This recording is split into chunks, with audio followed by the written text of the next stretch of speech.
بسم الله الرحمن الرحيم. الحمد لله رب العالمين، والصلاة والسلام على أشرف الأنبياء وخاتم المرسلين محمد وعلى آله وصحبه وسلم. ربنا هب لنا من لدنك رحمة وهيئ لنا من أمرنا رشدا. ربنا أرنا الحق حقا وارزقنا اتباعه، وأرنا الباطل باطلا وارزقنا اجتنابه. ربنا اغفر لنا ذنوبنا وإسرافنا في أمرنا، وثبت أقدامنا وانصرنا على القوم الكافرين. آمين. بسرانو بنراني برزو خوشويستو سنجين، سلام ورحمتي خواهي پروردگار برجي بسرم ولايك مان دا خواهي پروردگار عاقبت خير مان بكا، سر برزو سر فرازي دنيا و قيامت مان بكا، دهاتو مان لرابردو مان باشتر بكا، بمسلماني بمان جيني، بمسلماني بمان مريني، بمسلماني زندي مان بكا توا. خۆشەویستانم خۆشحاڵم کە لە بەرنامەکەتان بەرنامەی ڕامان بە خزمەتتان دەگەمەوە. خوازیارم خوای پەروەردگار بە گەورەی و عەزەمەتی خۆی ئەو بەرنامەیە بخاتە تەرازووی چاکەکانمان و تەرازووی چاکەکانمانی پێ قوڕس کاتن. خۆشەویستان، لە حەڵقەی ئەمڕۆی بەرنامەکەتان بەرنامەی ڕامان کە سەرنجی قورئانی پیرۆز دەدەین، بابەتێکی دیکەی زۆر گرنگ و زۆر زەرور لە ژیانی تاکەکاندا، لە ژیانی کۆمەڵگەکاندا، لە ژیانی یەکەیەکەی بەشەریەت کە زۆر پێویستەوە، زۆر زەرورە. خوای گەورە تەبارەک و تەعالا سەرنجمان بۆی ڕادەکێشێ و خوای پەروەردگار تەبارەک و تەعالا لە چەندان ئایەت ئەمری پێکردووە، ئەویش مەسەلەی عەفووە. عەفوو یەکێکە لەو بابەتانەی کە پێویستە بۆ تەکمیلەی شخصیەتی ئینسانی، ئیماندار بیان غەیری ئیماندار، بەڵام لە ئیماندار زۆر جوانتر و ڕێک و پێکتر و پڕ بەهاترە. خۆشەویستانی خۆم، کە سەرنجی قورئان دەدەین و لە قورئان وردەبینەوە، خوای پەروەردگار تەبارەک و تەعالا بە مجەڕەد کە ئینسانی خەڵق کردووە لە گۆشت و یەسقان و لە پێست و لە دەمار و جاوجار ڕوحی وەبەر کردوین، ئاوا لێمان نەگەڕاوە. تەکمیلەی ئینسان بەچی دەکرێ؟ بە خەسڵەتە جوانەکان دەکرێتن. ئەو خەسڵەتە جوانانە چەند زیاتر بن لە هەر ئینسانێکدا، ئەو ئینسانە جوانتر دەکاتن، ئەو ئینسانە جوانتر دەکات. لەبەرەوەش پێغەمبەری خوا عەلەیهی سەڵات وسەلام یەکێک لە وەفدێک کە دێنە لای گەنجێکیان دەناودا دەبێتن، زۆر سەرنجڕاکێش دەبێ. پێغەمبەری خوا عەلەیهی سەڵات وسەلام دەفەرمێ، خوای گەورە تەبارەک و تەعالا پێی دەفەرمێ، بەو گەنجەی دەفەرمێ، دوو خەسڵەتە تێدان خوا و پێغەمبەری خوا و خەسڵەتیان خۆش دەوێن، ئەلحلم وەلئەنا، یعنی لەسەرخۆیی و وەکو بڵێ دانایی. ئەوجا بەڕاستی خۆشەویستانی خۆم، کە تەماشە دەکەین مسلمانیەتی بەس بریتی نییە لە ڕۆژوگرتن. بۆ نمونە برای واهەیە، خوشتی واهەیە بە ڕۆژوو دەبێت لە مانجی ڕەمەزاندا، بەڵام 1001 قسەی ناشیرن دەکا، درۆ دەکات، جوێن دەدا، شەڕفرۆشە لەسەرەوەی کە نانەکە 5 دقان تاخیر بووە، سوێرە، بێتامە، 1001 جوێن بە خێزانەکەی دەداتن. ئێوە پێغەمبەری خوا عەلەیهی سەڵات وسەلام دەفەرمێەوە هەر برسێتیەکەی بۆ دەمێنێتەوە. کەواتە چۆن زەرور و گرینگە خۆشەویستانی خۆم ئینسان نوێژ بکە، بە ڕۆژوو بێ، زەکات بدا، حەج بکە. ئەوەش گرینگە بەڕاستی کە ئینسان ئەو خەسڵەتە جوانانەی کە خوای پەروەردگار تەبارەک و تەعالا لە قورئانی پیرۆزدا ئەمری پێکردوون لە خۆمانیاندا بینینەتی، خۆمانیان پێ بڕازێنینەوە. لەبەرەوەش تەماشەکەن خۆشەویستانم کە خوای پەروەردگار تەبارەک و تەعالا مەدحی پێغەمبەر دەکا عەلەیهی سەڵات وسەلام. بەچی مەدح دەکات؟ بەوەی مەدح دەکات دەڵێ شەو نوێژان زۆر درێژ دەکەیەوە، بەوەی مەدح دەکات دەفەرمێ زەکاتێ زۆر دەدەی، بۆی مەتەح دەکات دەفەرمێ جیهادێ زۆر دەکەی و بەردەوام لە جیهاد داویشم شێرت بەردەوام لە پێناو خوای گەورە هەڵکێشاوە، یان چ دەفەرمێ وإنك لعلى خلق عظيم، بەوەی مەدەح دەکات بە ئەخلاق بەرزی. لەبەرەوە بەڕاستی ئینسانی ئیماندار بە ئەخلاق و ڕەوشت و ئەو سیفەتە جوانانەی کە خوا تەبارەک و تەعالا لە قورئان باسی کردوون جوان دەبێت و گرانبەها دەبێت.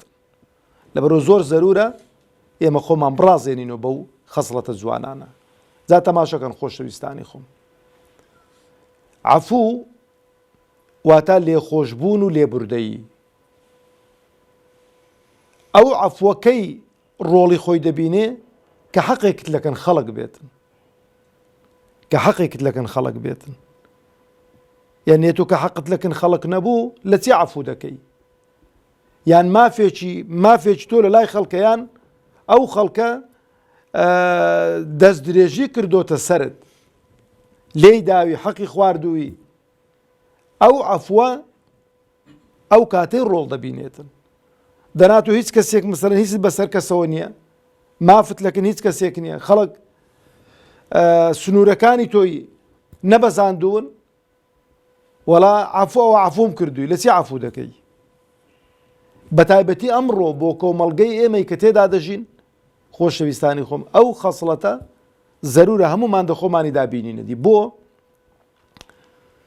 چونکە خەڵکەکە هەمووی پڕە هەمووی لە خۆی بێزارە ئەو دەسەڵاتە زوڵم و ستەمی زۆری لەو خەڵکە کردووە خەڵکی لە خۆی بێزار کردووە خەڵکی لە خودی خۆشی بێزار کردووە خەڵکەکە بۆ خۆی تەمەنا دەکاتن لەسەر ئەو دنیا نەمێنێتن لەبەرەوە ئەو خەڵکە وەکو دەڵێ پڕ بووە گە یەک قەترە ئاوی دیکەی بێتە سەر بەسەری دادەڕژێتن لەبەرەوە دەبێت زۆرمان ئاگا لێ بێت چۆن هەڵسوکەوت و معاملە دەکەین لەناو ئەو کۆمەڵگە و مجتەمەعیدا یعنی تەماشا دەکەی کابرایەک هاتۆتە دەرەوە هەزار و یەک کێشەی هەیە لە ماڵەوە بەهۆی ئەو قەیرانانەی کە بۆی دروست کراون کاتێک کە تەماشا دەکەی شانێکی لە شانی تو دەدا لە بازار دەڕوا ئاگای لێ نییە ئەتۆ تەماشا دەکەی بنەوە دەرەکاکەوە نابینی کابرا پێت هەڵدەشاخی هەرچی کە خراپە پێت دەڵێت تۆڵەی ماڵەوەش لە تو دەکاتەوە یعنی بینیومانە یعنی ئەو هەموو ناسۆر و ناڕحەتیانەی کە لەو وڵاتەی خۆمان لەسەر هۆڕن خەڵک نەکوژراوە لەسەر پشکا ئەو سارەی کەوت و خەڵک نەکوژراوە یعنی لەسەر فولایەتی بۆ لێداوە خەڵک نەکوژراوە یعنی کەواتە موسیبەتێکی گەورەیە لەبەرەوە خوای پەروەردگار تەبارەک و تەعالا ئەمرمان پێ دەکا کە لێبوردە بین کە عەفوومان هەبێ کە چاوپۆشیمان هەبێ خۆشەویستانی خۆم لەبەرەوە بەڕاستی موسڵمانێتی و دینداریەتی هەر نوێشکردن نییە هەرەوە نییە تۆ لە هەویەکەت نووسرا بێ موسلیم دەبێت لە ژیانی ڕۆژانەتدا لێبوردەبی عەفووبی ئەمن دوو بەسەرهاتتان بۆ دەجێڕمەوە یەکتان ئێستا بۆ بجێڕمەوە دەڵێن زەین العابدینی کوڕی عەلی ڕەحمەتی خوای لەسەر بێ پیاوێکی زۆر ساڵح و بۆ خوا سوڵحاو بووە ئەو کاتەی عەبد و بەندە هەبوون کۆیلە هەبوون عەبدێک لەو عەبدانە دەڵێ ئاوی بەدەستی دەست و نوێژی دادەکرد مەسینەکانیان ئەو مەسینانەی کە ئەو کاتێ هەبوون مس بوون لە مس دروست کراون ئەوەندە قوڕس بوون دەڵێ لەسەر کە ئاوی پێدا دەکات لە دەستی دەکەوێتە خوارەوە سەری دەکەوی سەری دەشتێنیت زۆر تووڕە دەبێت سەری بەرز دەکات و دەفەرمێ والکاظمین الغەیظ یەکێکە لەو خەسڵەتانەی کە خوا تەبارەک و تەعالا لە قورئاندا کە دە قورئان ڕادەمێنین و لێی فکر دەکەین و لەو قورئانەی ئەو یەکە لەو خەسڵەتانە دەڵێ باتێتان مەوجود بێ موسڵمانینە ئەصحاب هاوەڵان تابعی ڕەحمەتی خوایان لەسەر بێ وەقاف بوون یعنی چی وەقاف بوون یعنی هەر کاتێ ئاەتێکت بۆ خوێنبانەوە ڕادەوەستان جێبەجێیان دەکرد فەرمووی کەظەمت غەیظی یعنی چی والکاظمینە یعنی ئەوانەی کە ڕقی خۆیان قوت دەدەنەوە یعنی بە کورت و کرمانجیە من غەڵەتم کرە تۆ نەکەی تێوە والعافین عن الناس ئەو عەبدەوە لە بۆ چێ دەخوێنیتەوە خۆ لەبەریتی ئاەتەکە زەین العابدین لێی هەڵناسی دوو شەقان لە دەبڵێت تۆ ئاەتێ لۆ چێ دەخوێنیەوە ئێستا وایە لێ هاتووە ئێستا تەماشا دەکەی کابرەکە ئاەتێکی ینی ئەتۆ ئاەتێ بۆ من دەخوێن لۆ تو چی لۆت نەخوێنمەوە کوڕم بۆ لۆت نەخوێنمەوە ینی گوناحە کە فکرت بینمەوە کە لە فکرت چووە یان کاکە من بۆ خۆم پەنا دەدەم بەو ئاەتێک کە داوا لە تو دەکەم جێبەجێکەی. فەرمووی عەفەوت عنک، ئەوە لێشت خۆش بوو. والله يحب المحسنين، خوا چاکەکارانی خۆش دەوێت. فەرمووی و ئازادیشم کردی لە ڕێی خوا. ئەو موسڵمانەتیە لە قورئان ڕامان ئەوەیە، ئەوە مەبەسمانە. یعنی کاتێک کە ئاەتێکت بۆ دەخوێندرێتەوە جێبەجێیکە. خۆشەویستانی خۆم، خوای پەروەردگار تەبارەک و تەعالا دیسان بە هەمان شێوە عەفوو دابەشی کردو بەسەر قۆناغ و مەرحەلەکاندا، بەسەر محەتاتی ژیانی ئینسانیدا. چونکە لە هەموو قۆناغ و محەتەیەکی ژیانی ئینساندا ئەو عەفوە گۆڕانکاری بەسەردادێتن. بەڵام مهم ئەوەیە تۆ کە موسڵمانی خۆت بە موسڵمان دەزانی نابێت لەو خەسڵەتە جوانە ئەو خەسڵەتە جوانە تێدا نەبێتن، نابێ ئەو خەسڵەتە جوانە وجودی نەبێتن لە ناو دڵ و دەرونی تۆدا. دەبێت کانگای عەفوو لێبوردە و ئەگەر خەڵکیش بەرامبەرت خراپێ دەبێت تۆ لەگەڵ خەڵکی باش بی، دەبێت لێبوردە بی. لەبەرەوە خۆشەویستانی خۆم، ئینسان خواوا خەڵقی کردووە، یعنی کاتێک کە چاکەیەکی بەرامبەر دەکەی یاکو بڵێ وەکو کۆیلەیەکی لێ دەکەی بەرامبەر بەخۆت، یعنی خۆی بە قەرزداری تو دەزانیتن. قەناعەت بکەن ئەو کەسێک کە بێڕێزیت بەرامبەر دەکا، ئەگەر بێڕێزیەکەی بەرامبەر نەکەی و عەفووی کەی، یعنی ئەو ئینسانە تەمەنا دەکاتر کە بێڕێزیەکەت بەرامبەر کردبا بۆی خۆی چاو شۆڕی تو نەچکە هەر کاتێکی دەگاتێت و خۆی بە چاو شۆڕ دەزانێت. بە تایبەتیش عەفوو لە کاتی دەسەڵاتدا کە دەسەڵاتت هەبێ، کە قودرەتت هەبێ، کە توانای ئینتیقامت هەبێتن، ئەو کاتەی زۆر جوانە، ئەو کاتەی زۆر جوانە. لەبەرەوە خۆشەویستانی خۆم، خوای پەروەردگار تەبارەک و تەعالا کەلیمەی عەفوو بە هەموو مشتەقاتیەوە عین و فا و واو 31 جار لە قورئاندا دووبارە بۆتەوە. کەلیمەی عەفوو خوای پەروەردگار تەبارەک و تەعالا لە سوورەتی ئەلبەقەرە لە ئایەتی 52 دەفەرمێ ثم عەفەونا عنکم. ئەوەش بە چ دڵخۆشی چ داتێتە ئێمە ئیماندار و موسڵمان؟ یعنی ئینسان مەهما گوناه و تاوان بکاتن، مەهما سەرپێچی ئەمر و فەرمانەکانی خوا بکاتن، مەهما لەخوا یاخی بێتن، بەڵام بگەڕێتەوە تەوبە بکە، خوای پەروەردگار تەبارەک و تەعالا لێ خۆش دەبێتن. بەڵام ئەو لێ خۆشبوونەی خوای پەروەردگار تەبارەک و تەعالا، برا شیرنەکانی خۆم، طبعا عولەما قسەی زۆر جوانیان هەیە لەو باوەی، دەفەرمون ئینسانی ئیماندار کو بزانێتن کە خوا بۆ نمونە کە تەوبە دەکەی، کە خوا تەوبەکەی لێ قبول کردووی، عەفووی کردووی و تاعەت و عیبادەتی لێ قبول کردووی، چۆن دەزانی؟ یەک نیشانەیان دانا، نیشانەکە زۆر مهمە. دەفەرمون هەر کاتێک تەماشەت کرد لە تاعەت و عیبادەتێکەوە خوا تەوفیقت دەدا بۆ تاعەت و عیبادەتێکی دیکە، نیشانەی ئەوەیە کە خوای گەورە تەبارەک و تەعالا چاوپۆشی کردووە، عەفووی کردووی لە ڕابردوو و تاعەت و عیبادەتیشی لێ قبول کردووی. بەڵام هەر کاتێک کە هەستان پێ کرد لە تاعەت و عیبادەت چوونە سەر گوناه و مەعسیەت، بزانن خوای گەورە و تاعەت و عیبادەتیشی لێ قبول نەکردووە. ئەوە بۆ خۆتان بکەنە قاعیدە. ئەو جا خوای پەروەردگار تەبارەک و تەعالا دەفەرمێت چی؟ ثم عەفەونا عنکم من بعد ذلك لعلكم تشكرون. لەبەرەوە بەڕاستی کاتێک کە خوای پەروەردگار تەبارەک و تەعالا ئینسان عەفوو دەکات، دەبێت بکات شکرانەی ئەو خوای کە خوا یعنی تەماشەکە. ولله المثل الأعلى. نمونەی هەرە بەرز بۆ خوای پەروەردگارە تەبارەک و تەعالا. حەقت لای کەسێکیە، یعنی قەرزداری کەسێکی دەچیە لای، دەڵێ کاکەوە عەفووم کردی، چیەڵێ؟ ڕاستە ڕۆی؟ ڕاست پشتی تێدەکەی؟ کوڕە هەزار دا دەڵێ کاکە ڕەبی خوا خێرت بنووسی، کاکە زۆر سوپاست دەکەم، بەخوا من قەرزداری تۆم، هەتا ماوەم لەژێر قەرزەکەی. لعلكم تشكرون. دەبێ پیا و سوپاسگوزاری ئەو کەسەی بێ کە ذاتی ئەڵڵایە کە عەفوت دەکا یان ئەو کەسەی کە حەقی بەسەرتەوەیە لە حەقەکەی خۆی خۆش دەبێتن. ئەو جا تەماشەکەن خۆشەویستانی خۆم. هەر لە سوورەتی ئەلبەقەرە ئاەتی 237 لەسەر مەسەلەی ژن و مێردایەتی مابەینی ژن و مێرد. چونکە ئینسان ئەگەر موسڵمان بوو لە کاتی لێکجیابوونەوەش هەر بە موسڵمانەتی و بەڕێک و پێشی لێکجیا دەبێتەوە. بەس ئێستا تەماشە دەکەی دەڵێ مامۆستا هاتوش یعنی بە هەموو پێوەرێکی ئەو ژن و مێردە پێکەوە ناژی. کاک ئاخرەکە تەلاقی بدا دوژمنایەتی دروستە بێ. بۆ دوژمنایەتی دروست بێ عەزیزەکەی خۆ؟ زەلام لە مابەینی دەکوژرێ بۆ دەکوژرێ کاکە پێکەوە ناژین ئەو دوانە. چارەسەرەکە لێک جیابوونەوەیە. چەند کەسمان بینیوە لەسەر لێک جیابوونەوەی زەلام کوژراوە لە نێوەندێدا. بۆ وابێت؟ ئەگە بین ئەو ئاەتانە جێبەجێکەین، ئەگە بین خۆمان بەو خەسڵەتە جوانانە بڕازێنینەوە.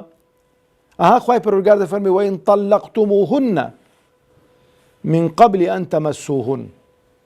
چونکە زاری وا دەبینی ژنێک دینی پێشەوەی کە تو مەسەلەن بیگوازیەوە بۆ دەردەکەوێت کە ڕەبط و عیلاقەی لەگەڵ کەسێکی دیکە هەبووە، یان پەشیمانی کاکە بەدڵت نییە، یان ئەو پەشیمانە ئەتووی بەدڵ نی.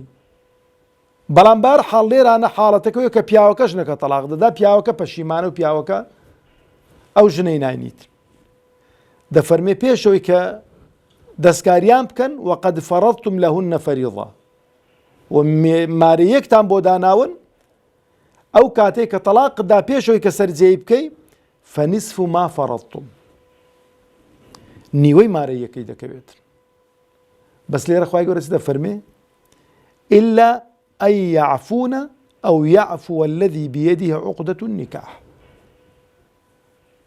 یان ئافرەتەکە لە حەقی خۆی خۆش بێ، یان وەلی ئەمرەکە بڵێ کچم بە خاتری باوی خۆ دەنجێ مەکە و کاکە بڕۆ گردنت ئازابێ.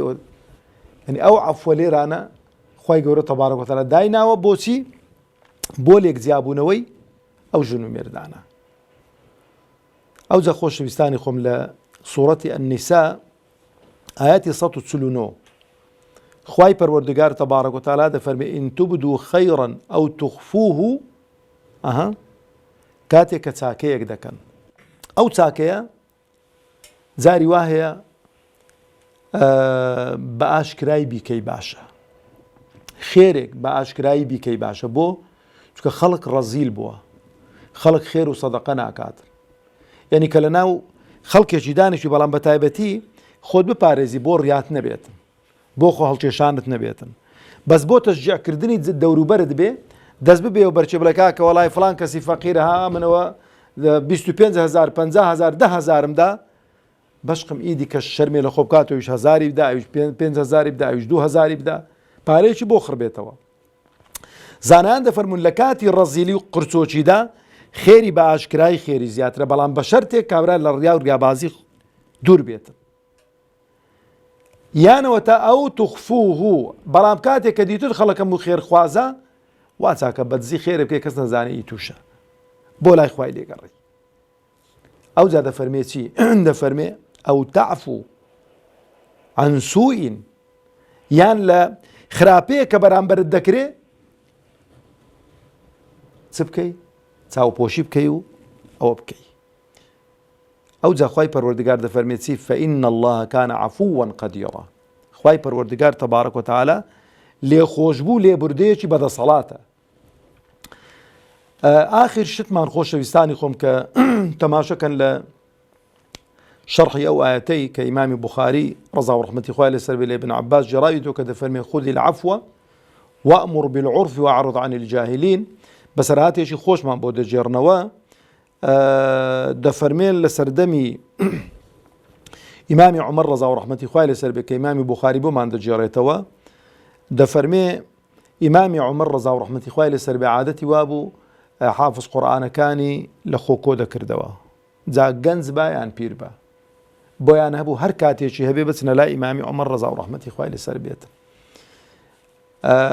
لەوانە یەکێک کە ئەلحوڕی کوڕی قەیس لەو نەفەرانە بووە، گەنجیش بووە، نزیک بووە لە مەجلیسی ئیمامی عومەر ڕەزا و ڕەحمەتی خوای لەسەر بێتن.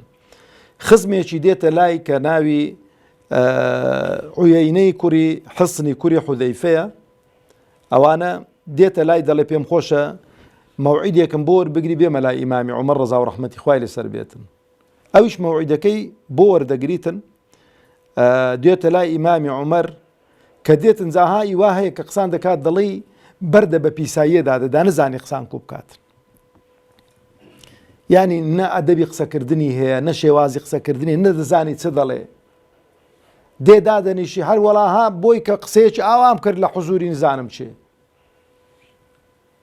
دادەنیشیتن کە داتەنی هێ ابن الخەطاب، چی کردو ابن الخەطابی؟ ما تعطينا الجزل ولا تحكموا بيننا بالعدل.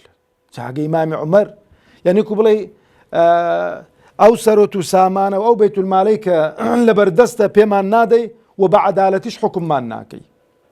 إمام عمر زور لي تورد بيت ضل بتماد به هسه تمرك تربيتي داتن أو بياوك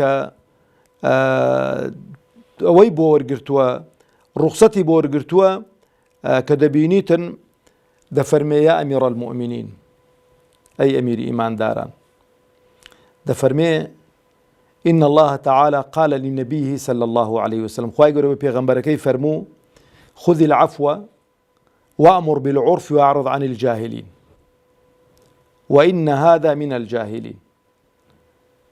فرمي أي إمام أي أمير مسلمانان خواهي قرأ آتي بو بيغمبركي ناردوا أو بياوش زاهلة. إمام عمر دفرمي لشويني خوي دانشتو قسەی لەگەڵ نەکرد. ئەو بەڕاستی ئەو خصلەتە جوانانە خۆشەویستانی خۆم زەرورە ئێمەی مسلمان تێماندا ڕنگ بدەنەوە بۆی کە بتوانین لەگەڵ ئیمانەکەمان و لەگەڵ ئەخلاق و ڕەوشتە دینیەکەماندا ئەو ئەخلاق و ڕەوشتە کۆمەڵایەتیانە ڕنگ بدەنەوە بتوانین ئەو کۆمەڵگە و مجتەمەعی تێیدا دەژین بەختەوەری کەین و بەرەو پێشی بین. والسلام عليكم ورحمة الله وبركاته.